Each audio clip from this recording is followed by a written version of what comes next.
There are moments in life when the people you love the most reveal sides of themselves you never expected.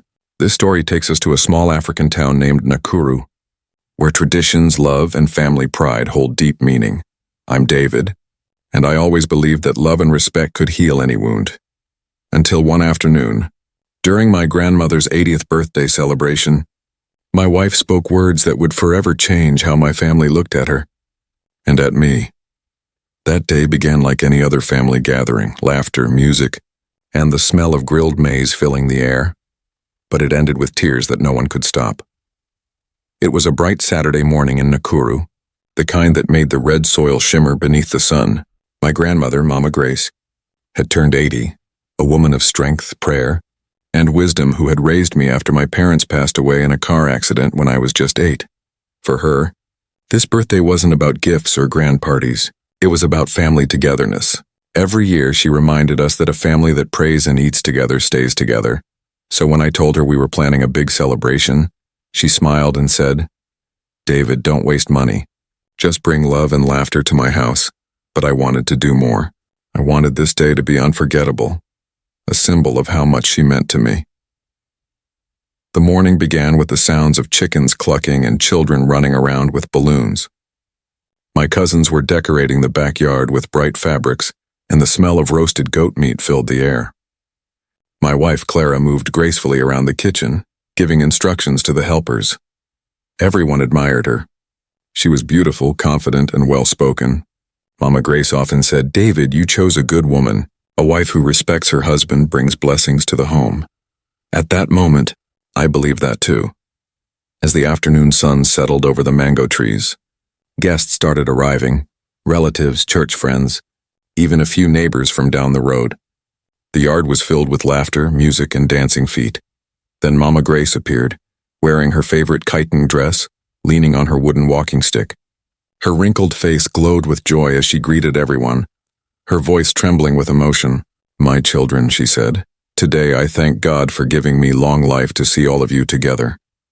Tears of happiness rolled down her cheeks. After the prayers, food was served. I sat beside Clara, proud to see how everyone loved the celebration. Mama Grace looked peaceful, surrounded by her grandchildren. But beneath the calm surface, something felt off. Clara looked distracted, her smile fading every few minutes. I assumed she was tired from all the preparation. When Mama Grace called for everyone's attention to give a small speech, Clara whispered something to herself, too low for me to catch. Mama Grace began her speech. "My son David," she said, "you have made this old woman proud. Even when life tested you, you stood strong. You are my blessing." Everyone clapped. I looked at Clara, expecting a smile, but she just stared ahead, her eyes distant. Then Mama Grace looked at her and said warmly, "And you, my dear Clara, you've brought peace to my grandson's heart. Thank you for loving him." That's when Clara stood up. At first I thought she wanted to say thank you, but her expression was strange, somewhere between pain and frustration. She cleared her throat and said, "Mama Grace, I respect you. But maybe you don't know everything about this family." The laughter died instantly. The air turned heavy. Mama Grace looked confused. "My daughter, what do you mean?" Clara's voice trembled, but she continued, "You think your grandson is perfect, but he's not. You think this family is peaceful, but it's not." Everyone froze. I felt my heart sink. "Mama Grace," Clara said, tears now filling her eyes, "do you know your grandson hides things from you? Do you know he—" "Clara!" I interrupted sharply. "This is not the time or place!" But she didn't stop. "He promised to build us a new house, but he used the money for his business. He always says family first, but his business always comes first." The silence was suffocating. Mama Grace's smile disappeared. She lowered her head slowly, her hands trembling. The guests whispered among themselves. I could feel the shame burning through me. It wasn't that what Clara said was entirely false. I had delayed the house project, but not for selfish reasons. I was trying to make sure our future was secure, but she didn't stop there. She turned toward everyone and said, "You all think David is a good husband, but he doesn't listen. He doesn't care about how I feel." I wanted to disappear. Mama Grace stood slowly, using her stick for balance. Her voice was soft, but her eyes were filled with pain. "My daughter," she said, "this was a day of love. Why bring tears to our table? Clara's face softened. Maybe she realized what she'd done, but the damage was already done. Mama Grace sat back down, tears streaming down her cheeks. For the rest of the evening, no one spoke much. The music stopped. The laughter was gone. Even the sky seemed darker than usual. When guests began to leave, Mama Grace called me quietly into her room. She held my hand and whispered, "David, a woman's words can heal or destroy." Today my heart broke, not because of her anger, but because she forgot where love belongs. Her voice cracked, and I could feel her disappointment. That night, Clara tried to talk to me, but I couldn't find words. I sat outside under the stars, hearing only the sound of crickets and my grandmother's soft sobs from her room. I never thought one day of celebration could end like this. But deep down I knew this was just the beginning of a storm that would change our family forever. The next morning, the house in Nakuru felt empty, painfully quiet, as if the laughter from the previous day had never existed. Even the chickens outside seemed to crow more softly, as though they too were mourning the words spoken during the celebration. I woke up early, not because I wanted to, but because sleep had abandoned me. My mind replayed every moment from yesterday, my grandmother's trembling hands, the shock on my cousins' faces, and Clara's voice echoing in my ears. "You all think David is perfect, but he's not." I felt a knot in my chest, the kind that tightens when you've been misunderstood by someone you love the most. When I walked into the kitchen, I saw my grandmother sitting quietly by the window. Her teacup was untouched. The morning light fell gently across her face, highlighting the deep lines that time had carved, each one telling a story of struggle and survival. "Mama Grace," I said softly. She didn't turn immediately. After a long pause, she said, "David, I've seen many storms in my life. Some come with thunder, some with silence. But the storm that comes from a loved one's mouth, that one leaves no shelter." I sat beside her, my throat tight. "Mama, I never meant to hurt you," I said. "I know, my son," she whispered. "But sometimes pain doesn't come from intention. It comes from timing." Just then, Clara walked in. Her eyes were swollen from crying, and her usual calm expression was gone. "Mama," she began, her voice trembling, "I'm sorry for what I said yesterday. I didn't mean to disrespect you." Mama Grace looked at her, and for a moment I thought she would scold her. But instead she smiled faintly. "My daughter, apology is the medicine of a broken heart. But remember, once words leave the mouth, they cannot return home. You can only build a new home for trust." Clara nodded, tears rolling down her cheeks. I felt torn between pity and anger. I wanted to forgive her, but I couldn't understand what pushed her to humiliate me like that in front of everyone. That evening, after my grandmother went to bed, I sat with Clara on the porch. The night air was cool and the stars looked unusually bright. She spoke first. "David," she said quietly, "I didn't plan to say those things yesterday. It just came out. I repeated, my tone sharper than I intended. "Clara, those words destroyed something that took years to build."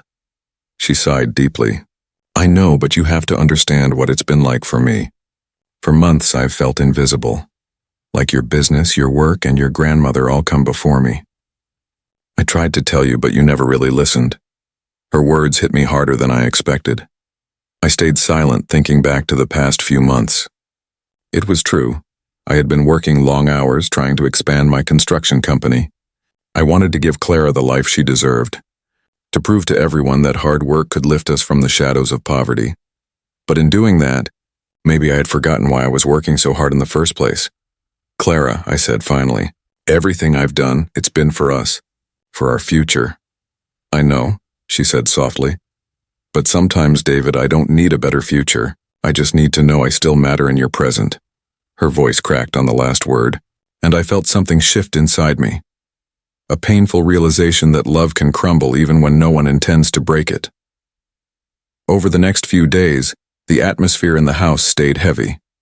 Mama Grace avoided unnecessary conversation.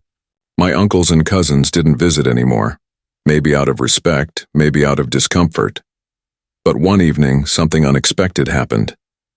Mama Grace called both of us into her room. The oil lamp flickered beside her bed, casting warm shadows on the walls. She looked weaker than usual, but her eyes still held that same wisdom that had guided our family for decades. "My children," she said softly, A home is not built with cement or money. It's built with patience and forgiveness. If you want your marriage to survive, you must learn to speak gently, even when you're in pain. She took Clara's hand and placed it in mine. I'm not angry anymore, she said. But I want you both to promise me something. What is it, Mama? I asked. When I leave this world, she said slowly, I don't want to see my family divided. Promise me that no matter what happens, you'll choose love over pride. We both nodded, our hearts heavy. That night I couldn't sleep. Mama Grace's words echoed in my mind. Choose love over pride. But how do you choose love when your heart is filled with hurt? As I lay awake, I heard soft sobs coming from the living room. I found Clara sitting on the couch holding her wedding ring in her hand. Clara, I said gently, sitting beside her. She looked up, her eyes glistening. I don't know what's happening to us, David. I feel like everything we built is slipping away. I took a deep breath and said, then maybe we should stop letting it slip. Maybe we should start talking, really talking. She nodded, and for the first time in days, she smiled, a small, fragile smile, but it was a start. The next morning, Mama Grace's health worsened. We rushed her to the hospital in town. The doctor said it was just fatigue, but I could tell she was growing weaker. While she rested, Clara sat beside her bed, holding her hand and whispering prayers. Watching her that way, I realized she truly cared. She wasn't a villain. She was just a woman who'd reached her breaking point. Later that night, Mama Grace opened her eyes and said something that sent chills down my spine. David, she whispered, take care of her. A woman who speaks with tears still has love in her heart. Fear only the one who speaks with silence. Those words stayed with me. When we brought her home 2 days later, she insisted on sitting under the mango tree in the backyard. The same tree where the celebration had taken place. She looked around and said quietly, this is where hearts were broken. Maybe it's also where they can be mended. She called the whole family together, uncles, cousins, everyone who had witnessed the incident. And then, with trembling hands, she stood up and spoke. Families are not perfect, she said. We make mistakes, we hurt each other, but love is not about who was right, and it's about who decides to heal. Then she looked at Clara and said, my daughter, if you can forgive David for his silence, I will forgive you for your words. The crowd was silent for a moment, then slowly began to clap. Clara broke down crying and hugged her tightly. And in that moment, I realized something I had never truly understood. Sometimes, it takes a wound to show where the heart really lives. But as peace returned to our home, I couldn't shake a strange feeling deep inside, a feeling that something was still unfinished. Because Clara's words, though painful, came from somewhere. And I was about to find out that not everything she said that day was just emotion. There was a truth hidden beneath her tears, one that would soon bring everything crashing down again. 2 weeks had passed since the birthday incident. Life had slowly started returning to normal, or at least that's what everyone believed. Mama Grace was recovering well. She smiled more often now, especially whenever she saw Clara bringing her tea or reading her Bible aloud in the evenings. But behind those gentle smiles I could sense something, a quiet tension that still lingered between me and Clara. We talked, we laughed, we even prayed together. But deep down, I knew there was something she hadn't told me. It was in her eyes, the way they avoided mine when I asked about certain things. One night, around midnight, I woke up to the sound of Clara whispering outside on the phone. Her tone was soft but urgent. I stayed still, listening. Yes, I'll handle it. Please don't call me again, she said, before ending the call quickly. When she came back inside, I pretended to be asleep. But my heart was racing. Who was she talking to? And why did her voice sound so full of fear? The next morning, I couldn't shake the thought. At breakfast, I watched her carefully. She avoided my gaze, busying herself with serving food. Clara, I said finally, who were you talking to last night? She froze for a second, then forced a small smile. Just my cousin from Mombasa. She wasn't feeling well. Her tone was calm, too calm. And I knew she was lying. But I didn't press it. Not yet. Later that week, while cleaning our bedroom, I found a small brown envelope tucked beneath her clothes in the wardrobe.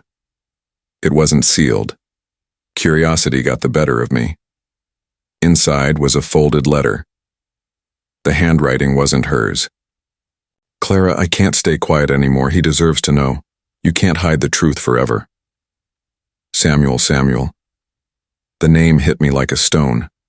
He was an old friend, one of my closest colleagues from work, but he'd left town 6 months ago after an argument we'd had about a project.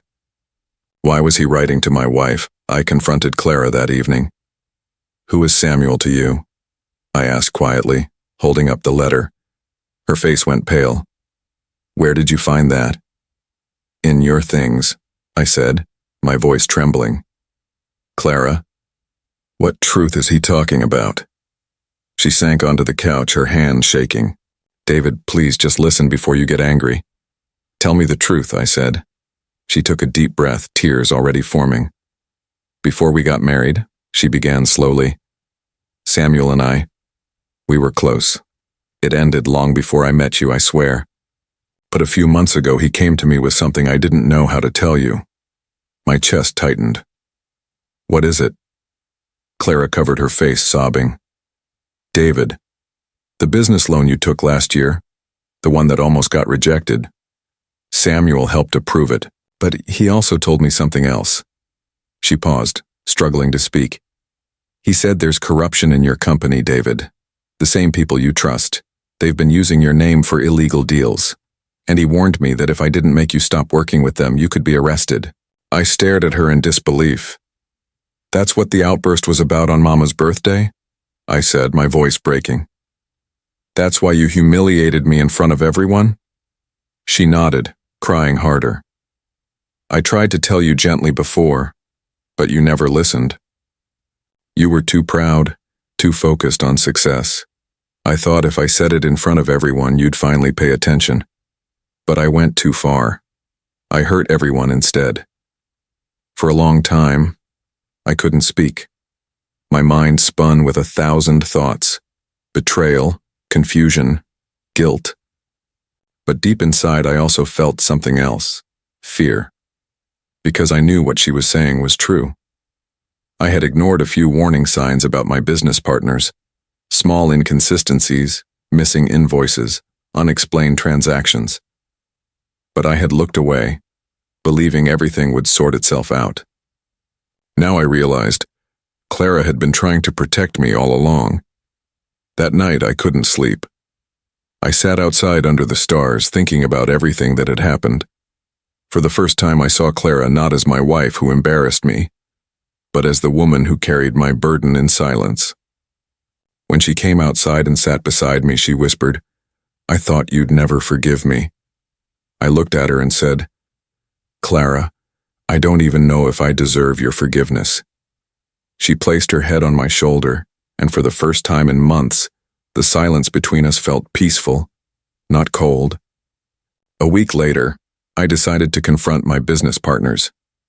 What I discovered shook me to the core. Samuel had been right. They had been laundering money using company accounts under my name. With proof in hand, I went to the authorities. It wasn't easy. It meant risking everything I'd built. But I knew now that honesty was the only way to truly protect my family. When I returned home after giving my statement, Mama Grace was sitting in her chair under the mango tree. She smiled as I approached. "You look lighter, my son," she said. "Did you finally tell the truth?" "Yes, Mama," I said softly. "And I finally understood Clara." She nodded slowly. "Good. Because sometimes the truth doesn't destroy a family. The silence does." That evening, the whole family gathered again, not for a birthday this time, but for a prayer of gratitude. Mama Grace's health had improved, Clara and I had healed, and for the first time, peace returned to our home. As we sat together, I realized how one moment, one sentence, had changed everything. And yet, it also brought us closer than ever. Sometimes the words that break us are the same words that save us. but only if we're willing to listen, not just with our ears, but with our hearts.